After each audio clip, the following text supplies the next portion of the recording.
Hey folks, Justin here at Metcalf Meals, enjoying this beautiful day. Today I want to talk to you about saving tomato seeds. And there's a few points that's very important. Probably the most important is to make sure the fruit is ripe. If it's not fully ripe, nothing else will matter. It don't matter what else you do or any other details about the seed saving. It won't matter if the fruit is not ripe. Another thing, you don't want to save seeds from a plant that is diseased, that shows any signs of disease, no fruit that shows any signs of disease. And you want on tomatoes, you want to try to have a minimum of 20 plants to have good, diverse seed to choose from.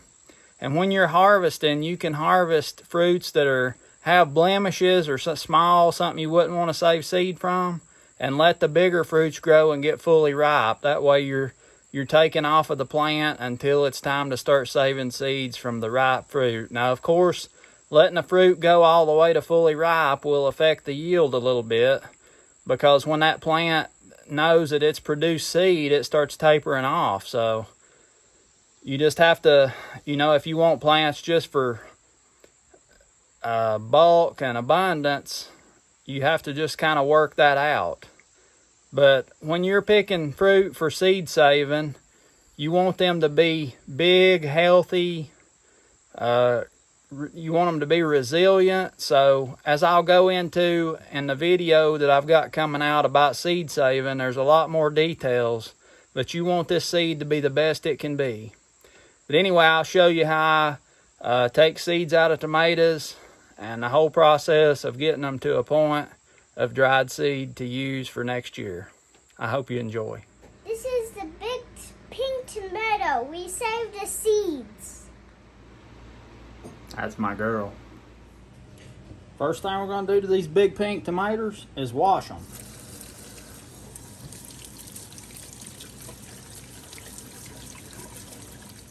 Okay. I like these coffee jars if it's a small amount of seed. They've got a lip around the top, and that helps. I'll show you later why. Alright, so we'll start with our tomato. If one end is north and one end is south, we're going to go around what they call going around the equator. We're going to go around the midpoint of the tomato. Cut it. Open it up. Now you can see the seed cavities all the way around. So we'll just take our finger, go in the seed cavity, and just press the seeds right out.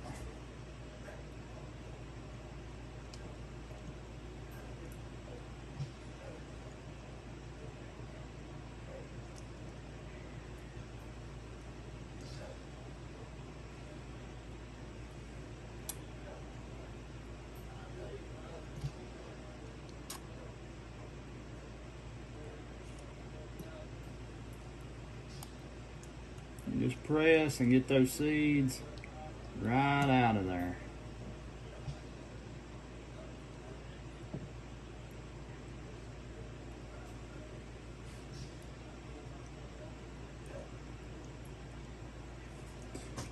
See how the cavities are empty now?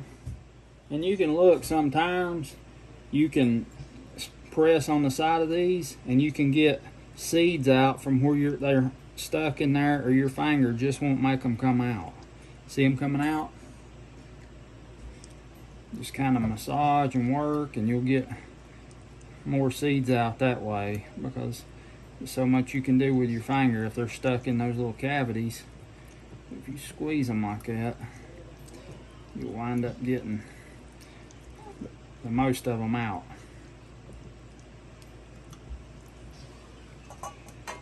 Another thing you can do after you cut one in half, well, like I say, different varieties are different, but you can just kind of squeeze around the edge and you can work a lot of those seeds out of there and right into the jar. That's another way of doing it on some of these varieties. You just have to experiment with whatever variety you're trying to save seed from and see what works the best. You may get a little pulp in there.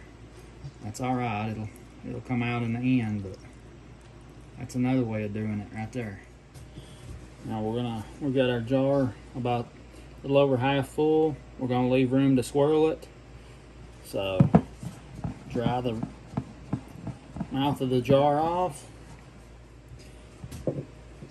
Piece of good tight woven cloth, any kind will do. It don't have to be this nice.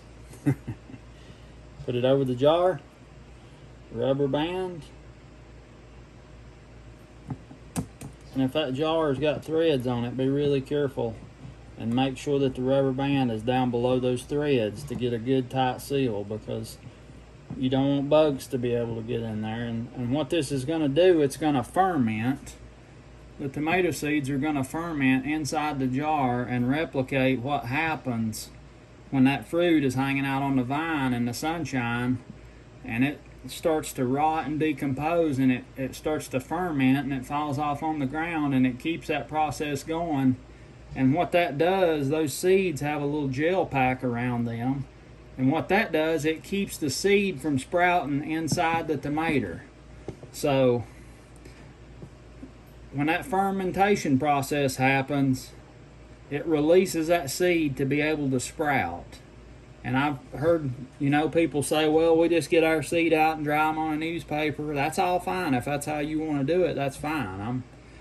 Absolutely. It's just, this is closest to the natural process that I think you can get, and that's got to be better. That's what this seed has been doing ever since it was a seed, so that's what I'm going to try to do. Now, as soon as you set that jar down, you need to be reaching for your Sharpie and your masking tape to get a label on this.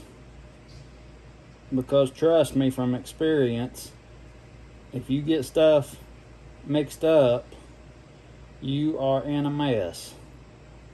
So label and date, big pink.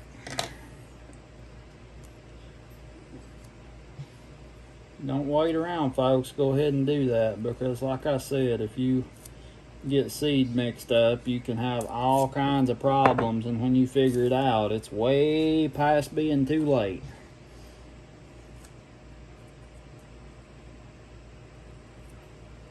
And the date is so you know exactly how long they've been in the jar. Twice a day we're going to come by. I usually keep these sitting in the kitchen or somewhere where I'm coming by quite a bit throughout the day, and every morning and every night I'll just swirl them around just like that. Swirl them around. And what that prevents, I'll show you in this jar. You can see that little bit of a moldy layer on top. That's what that prevents. So you just, every day, you just shake and swirl them around, and that'll keep the mold down.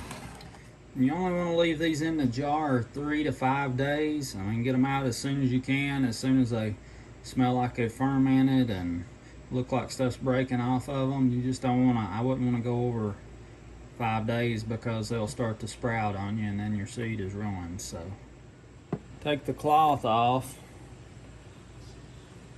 and we're going to decant these. We're going to separate them, the seeds, from everything else in there. And this works pretty good if you turn on just a slow stream of water and just start pouring that off. You got to be really careful, because the water will stir up the seeds. So if you thin it out with some water, and the beneficial thing about it is, if you can see or not, but the good seeds will go to the bottom, they won't float, and the bad seeds will float. So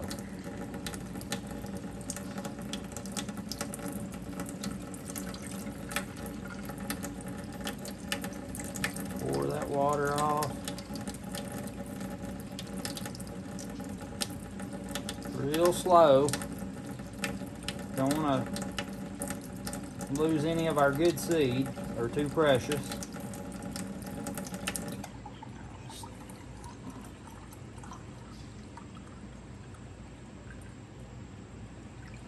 You can set the jar down if you've got more than one jar.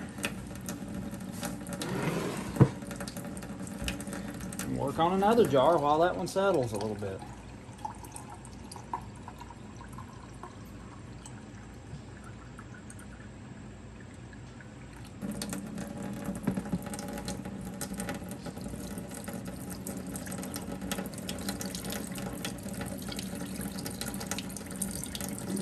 I learned this process from a good friend of mine, and tell you what, you can't buy experience, and when somebody shares it with you, it's a precious gift. And that's one of the main reasons I'm on here. I hope I can help somebody.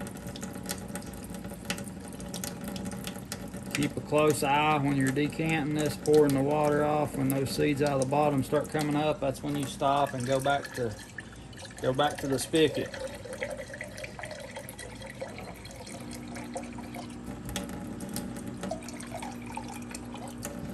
Like I say, if you got two jars, you can just swap. Give one time to settle and pour the other one off.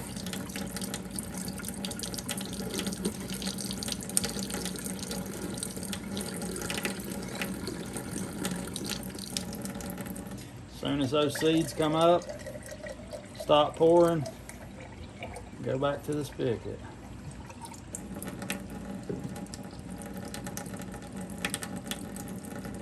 I hope you can see the seeds in the bottom. Well, there you go. See all those seeds in the bottom?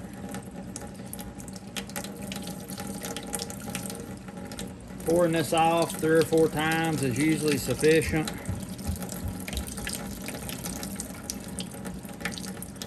Just trying to get all that pulp out that you can. Then we're going to get our strainer. Dump the seeds into the strainer.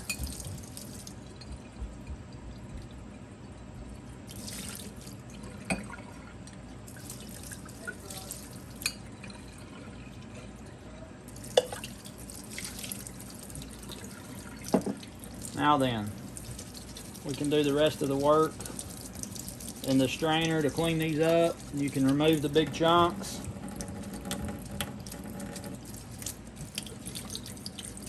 There's a big chunk of tomato right there. See that? You can get those out really easily. Separate the seeds that stick to it with your fingers. Just like that.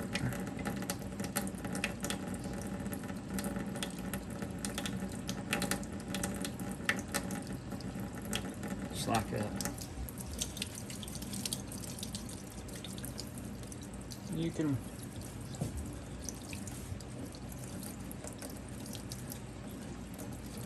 work them around to make sure you got all the junk off. Want to make sure you don't let them go too long in the jar.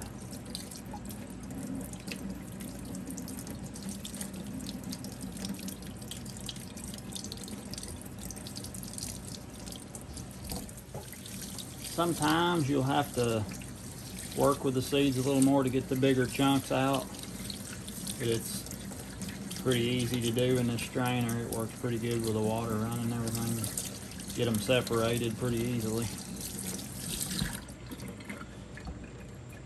Then just, you can let them dry in this for a while, or tap the water out of it.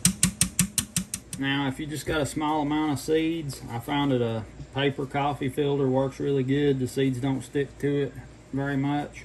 I just write what the tomato seed is, where I grew it, and the date.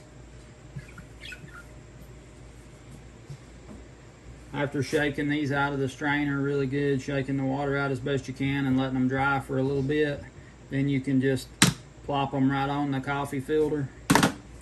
Take your finger, spread them out as close to a one seed layer as you can.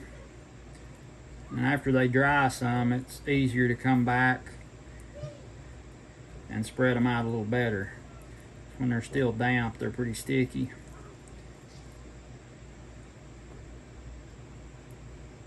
Just make sure your hands are clean when you do this, especially when you come back to them.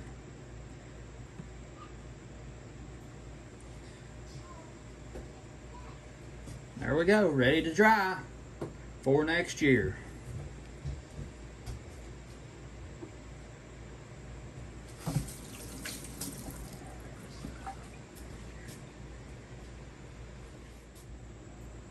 The best place to put these, if you've got a designated place with plenty of good airflow, it's not going to get any steam from the kitchen, or a fan can be blowing on it, somewhere safe and out of the way where nobody's going to bump it, hit it, or anything else like that. Because if you've got different varieties, you want to spread them out. You got to be really careful if they're on the same layer or even close to each other, because one seed crossing over can really mess you up in the long run. You got to be very, very, very careful. Alright folks, that's how we save tomato seeds. And I want to say, I don't claim to know it all, so if anybody else has got anything they want to share, something I didn't mention, whatever, I hope this helps somebody. I don't claim to be a guru of anything. If you got something helpful to share, by all means, share it with us, because that's what we're here to do, help. I hope you enjoyed this video, and I look forward to seeing you next time.